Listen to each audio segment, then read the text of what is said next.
According to you as a beginner আমাকে তিনটা জিনিস মেন মাথায় রাখতে হবে।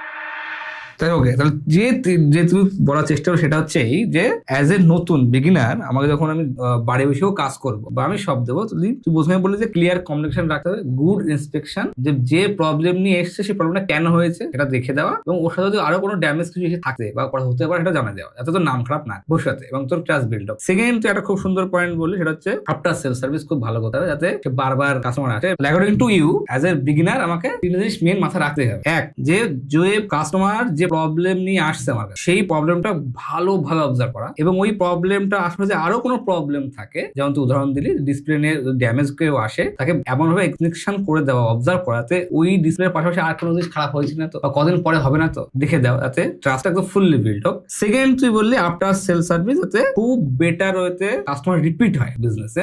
থার্ড থিং যেটা বিশাল ইম্পর্টেন্ট জিনিসটা বলে, সেটা কি, যে তুই কাউকে কম্পিটিশনের ভয়তে যাতে কম দামে কেউ না বেচে এবং কোয়ালিটিটা মেনটেন রাখে। ওকে।